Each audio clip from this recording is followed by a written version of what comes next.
Hey guys, we are in a learning game at Red Bluff Battle Reports. We are going to be doing kind of a, if you're just starting into 9th edition, this will be a really good game to watch. We have a guest, Jeff Adams. He's watching our games and he's going to be playing here soon. If you want to come over here, you can, Jeff. So you guys know, put a face to the voice. He's going to be asking questions, things that we don't think about that new players would traditionally ask. Me, Mason, the strategist, against, we got our buddy Big Man here. Don't get on this guy's bad side. That's Zach, the hunter. And we're going to be going through every step of the Grand Tournament packet. We're going to be doing everything how they say in order, and I would say, being a tournament player, you're a big tournament player. You travel, you do a lot of gaming. Does your opponent ever flip this page open and go, all right, let's get this game started? First off, not a once. Yeah, I know, exactly. So it's nice to actually go through the proper steps and do everything by the book. A lot of us have it memorized or take it for granted, really, and kind of do things out of order. So it's good to brush up on the basics. So for today, we are doing a Drukhari Harlequins Eldari soup list versus the mean and bad Space Wolves. We got some really cool units on the field today. Can't wait to show off the armies. The Space Wolves look absolutely amazing, and they're going to look real nice on this table war map. We're going to be having ruins and ruin walls, and we will explain to you guys how the terrain works as we place it down. So, alright, so we have our tournament packet. First off, it's step 1, select battle size.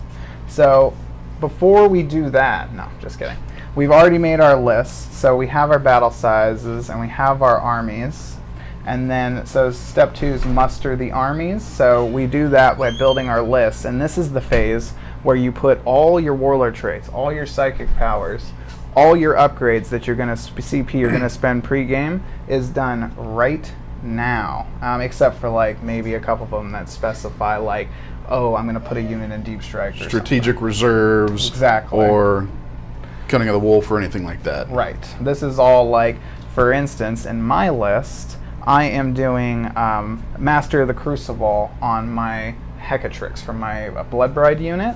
So spending 1 CP right now lets her take a relic. And she's going to take Mordvain's Agonizer, and that means if she hits anybody in the fight phase, that they cannot fall back from her next turn. So it's very powerful relic, and yes, so it kind of sticks people into that 4-up invul with the witches.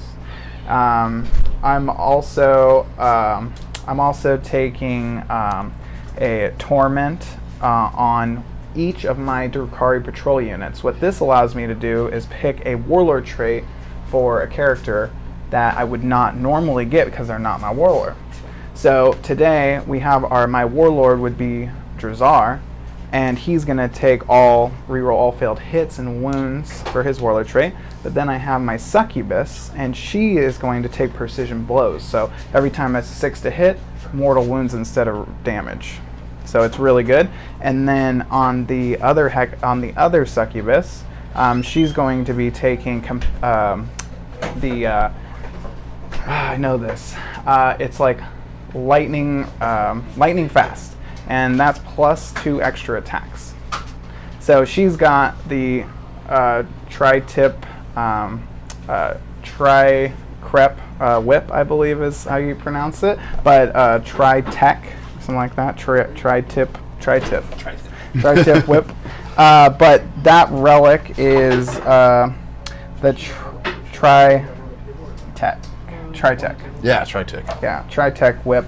That bad boy, it gives her 3 extra attacks as well. So she's plus 5 attacks.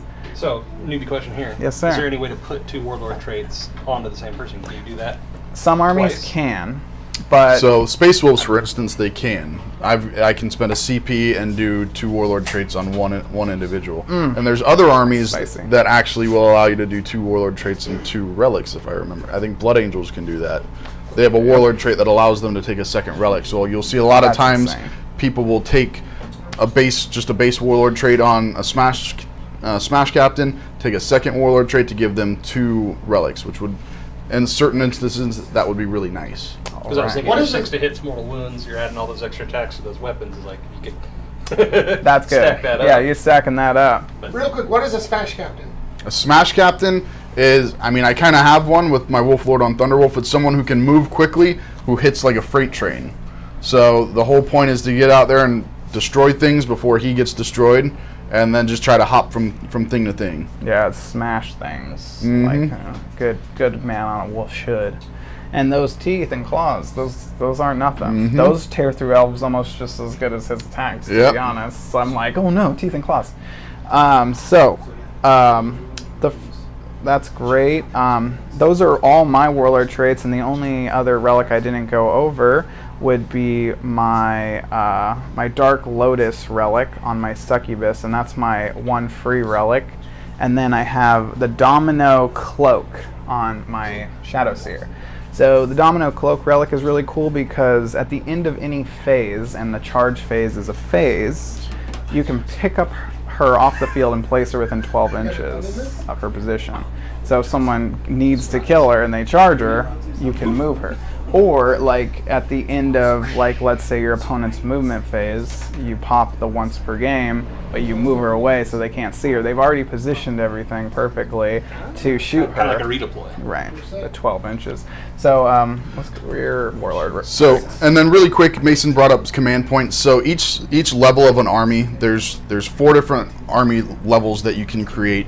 When you've got a 2,000 point army like this, you'll start with 12 CP. Yes. So, Mason, it sounds like you spent 4 CP pre-game? I believe 5. 5? So for me, I start off with the 12. I'm using 3 CP. My Warlord is going to have Imperium Sword, which gives him +1 attack, +1 strength on the charge, and he can reroll charges.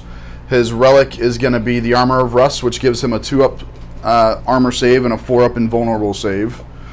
My Justiciar is also going to have a Warlord trait, and that's going to be one of the CP, and he's going to have Rites of Battle, which gives a 6-inch bubble of objective secured.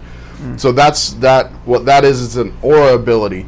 Certain units, typically troop units, are going to have an ability where if you have 1 model on an objective or within 3 inches of an objective, even if he has 5 non-obsec units objective secured, my 1 objective secured unit will take that. So that's going to be really good for that Justiciar. And then I've got a what is he? A Rune Priest, which is a librarian, who's going to have the Tome of an extra psychic ability. And I know that there's a little bit of debate, but I think the general rule that everybody's going with is you can't take it outside of the. You absolutely can. Yeah, there's so not much of a debate there. I'm not trying to be that guy, but people say you take 1 more power, but he takes 1 more power. He has access to all the trees. Yeah. So there's not really much of it, but anyways. But yes, there is some debate. You got to look up FAQs on the Games Workshop website to make sure you're playing everything properly. Right. And then I did miss one I did do the 2 Warlord traits on my Wolf Lord on Thunderwolf, and the second one is going to be Resolve with a Bear, which gives him a 6-up Feel No Pain, and it makes it to where Mason's not going to be able to reroll any wound rolls or damage rolls against him. That's Drukhari like to do that. And Drukhari do like to do that. And again, we threw out Armor Save, Invulnerable Save, and Feel No Pains. So an Armor Save, basically, every weapon has some type of armor penetration, whether it's 0, -1, -2, -3, it's going to stack. So if I've got a 2-up armor save, he's got a -3 armor piercing weapon, then I would have to roll a 5 in order to ignore that wound. An invulnerable save is like a ceiling for that. So if he's got a -3 and I've got a 4-up invuln, then that means I only have to roll a 4. Always. And a 6-up invulnerable save, 6-up Feel No Pain, is basically if that attack does go through, then I have 1 last opportunity to try to shrug any of that damage. Yep, perfect. One last question before you guys get in the object of setting up the game, real quick, what do people, because you see books behind them and stuff like that, what do people need? What's the minimum you need to get ready to play a game of Warhammer 40K? The minimum you need. So I would say dice, a tape measure, a codex, a couple models, and one of the players has to have the rule book. The rule book, and you will need the Grand Tournament book. If you're going to play in tournaments. Yes. Yeah. Mm-hmm. And this has all the rules. So if you feel like you're going to be playing more competitively, or I would pick up this little book, the chapter approved Grand Tournament Pack. And there's one more thing, the FAQ. So periodically, Games Workshop will either mess something up or realize something's incredibly overpowered. They'll come back and they'll make some type of change or correction to the rule or clarify something. We were just talking about the Tome of Malkador. There's some other things that are still in the works that I'm sure that are going to be addressed here in the next few weeks, particularly with Drukhari. Oh yeah, wax, liquefiers, sneeze. I see the succubus going up 15 points too. Yeah, at least. All right, so we'll see. They made her too good for what she does. But I was watching Art of War today, and the Imperium actually took the elves to town, the Imperium soup, and I won't tell you who won or how many points, but they were doing a really good job, and they were talking about an average of 5 plasma hits overcharged. Mm-hmm. She's dead.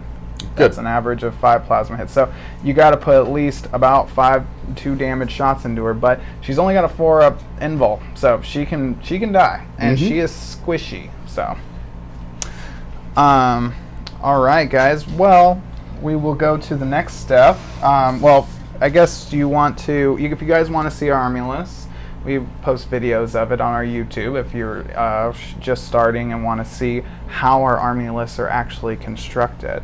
Mine is 3 patrols because you're limited to a maximum of 3 detachments.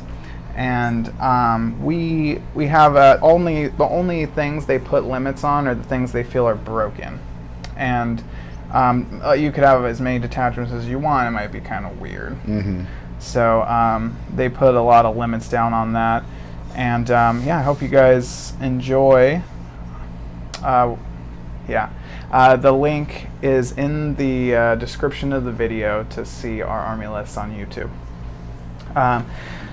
So first off, before we get into putting the objectives down, because determining mission is the 3rd step, we want to say a shout out to our sponsors. Thank you very much, Nexus Game Emporium. We appreciate you very, very much, all the support you put. They're going to be opening up tables to play. So if you want to play in Red Bluff with us, we can meet you there, and you don't have to come to the bunker. But then you guys can meet your friends there to play too. So they're opening up some space, and that's great. Go check them out. They give out really good deals even on new release stuff that's like really hard to get, which most people will just sell at box price. They still do 15 to 20% off, so that's pretty nice. And Nexus is still a relatively new store, so I've actually found a lot of boxes that have sold out quickly that they still have stock of. So they have a Facebook page. Go like them, follow them on Facebook, and if there's something, shoot them a message. They get back to you really quickly, and they will ship. Yes, and hint, hint, wink, wink, the boys are coming to town. So Yeah. if you want some orcs, you better give them a call. All right. I'd do it soon because I know a few people who've already contacted them. Yeah. Yeah. Do you have a cool wolf dice to roll for this mission?